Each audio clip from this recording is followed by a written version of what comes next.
กองประชุมสุขอยู่เวียกงานป้องกันศาสตร์ป้องกันความสงบและผ่านแผนป้องกันงานเฉลิมฉลองวันศาสตร์ที่2ธันวาคม50ปีกองประชุมได้ไขขึ้นในครั้งวันที่17พฤศจิกายน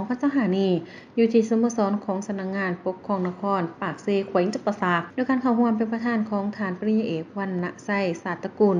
คณะประจำพรรคแขวงเลขาคณะบริหารงานพรรคนครปากเซประธานคณะกรรมการป้องกันศาสตร์ป้องกันความสงบขันนครปากเซมีฐานพันโทกัญญากรพิมพาพงศ์สวัสดิ์คณะประจำพรรคนครหัวหน้ากองบัญชาการกสนครปากเซพร้อมคณะมีฐานพันโทคำภูวงศ์เกี่ยววงกฎกรรมการพรรคนครหัวหน้ากองบัญชาการทหารนครปากเซพร้อมคณะมีกำลังป้องกันศาสตร์ป้องกันความสงบตัวนครปากเซเข้าร่วมกองประชุมได้ไขขึ้นอย่างเป็นทางการฐานพันโทกัญญากรพิมพาพงศ์สวัสดิ์คณะประจำพรรคนครหัวหน้ากองบัญชาการปกสนครปากเซก็ได้เกียรติขึ้นผ่านบทรายงานการจัดตั้งปฏิบัติเวียกงานป้องกันศาสตร์ป้องกันความสงบซึ่งคณะภาคณะมัสซาได้เอาใจใส่ศึกษาอบรมให้พนักงานพ่อแม่ประชาชนทุกภาคส่วนเข้าใจถึงเวียกงานป้องกันศาสตร์ป้องกันความสงบอย่างเป็นประจำจึงเฮ็ดให้ทุกภาคส่วนให้ความร่วมมือเป็นอย่างดีในการแก้ไขปรากฏการณ์เฉพาะต่างๆที่เกิดขึ้นในสังคมมีความเป็นเอกภาพปรึกษาหารือกันอย่างเป็นปกติได้สร้างแผนเวียกแผนการเคลื่อนไหวภายในคณะ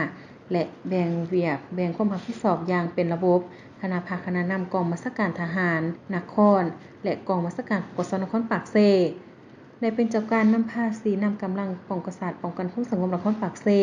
เฮ็ดหน้าที่การเมืองและปฏิบัติทางด้านวิชาเฉพาะตามการมอบหมายเป็นต้นแม่นการปฏิบัติโครงการแผนงานของตนที่ได้กำหนดออกองค์การปกครองบ้านประชาชนมีส่วนร่วมในการแก้ไขในระยะ9เดือนผ่านมามีคดีเกิดขึ้นทั้งหมด80รายเด่นกว่าหมู่แม่นคดีลักทรัพย์พลเมือง57รายผลเสียหายรถจักร35คันโทรศัพท์48เครื่องเงินกีบ701,900,000 กีบคำใบ1บาท2สลึงและอื่นๆอีกจำนวนหนึ่งสามารถมั่งคดีได้ทั้งหมด64รายกักตัวผู้ต้องหาได้63คนหญิง4คนเก็บกู้เครื่องของกลางรถจักร18คันซาเล้ง2คันโทรศัพท์6หน่วยสายไฟ70กิโลและอื่นๆอีกจำนวนหนึ่งสามารถมั่งคดียาเสพติดได้ทั้งหมด51รายกักตัวผู้ต้องหาได้66คนหญิง13คนเครื่องของกลางยาบ้าได้ 6,937 เม็ดยาเค3ถุงใหญ่20ถุงน้อย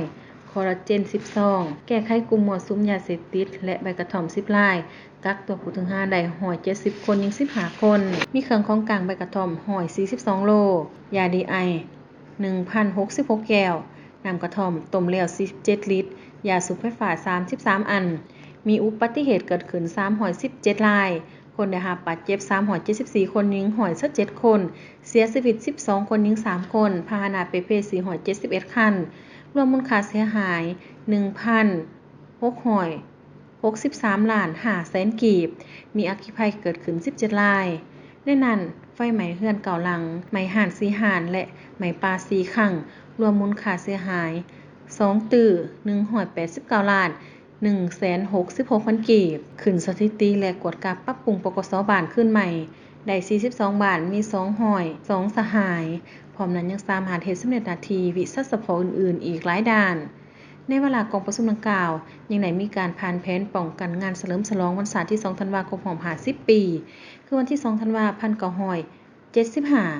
หาที่2ธันวาคม2025นำอีกตอนท้ายทานประธานยังได้เกียรติอบรมเบื้องต้นท่านก็ได้ยกย่องชมเชยต่อผลงานของ2กำลัง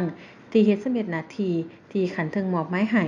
และทางก็ได้เน้นหนักบางปัญหาโดยเฉพาะคณะภาคณะศาสตร์แต่ละขั้นต้องได้เอาใจใส่เฮ็ดเวียกงานศึกษาอบรมการเมืองนำพาด้วยคิดให้กำลังอย่างเป็นปกติต่อเนื่องปฏิบัติให้ถูกต้องตามพระราชบทบาทสิทธิหน้าที่ของตนกำหนดแบบแผนและมอบเวียกให้บุคคลรับผิดชอบให้มีความหนักแน่นเข้มแข็งยกสูงเวียกงานป้องกันศาสตร์ป้องกันความสงบให้กลายเป็นของทั่วปวงชนรอบด้านที่ผ่านกับการพัฒนาเศรษฐกิจสังคมสุขอยู่ให้กำลังเครื่องอาชีพและประชาชนบรรดาเผ่ามีส่วนร่วมกับเวียกงานดังกล่าวนี้เด็ดขาดในการแก้ไขปัญหาการก่ออาชญากรรมประเภทต่างๆติดพันกับวาระแห่งชาติวาระของแขวงในการแก้ไขปัญหายาเสพติดทุกประเภทให้ลดน้อยถอยลงเทื่อละก้าว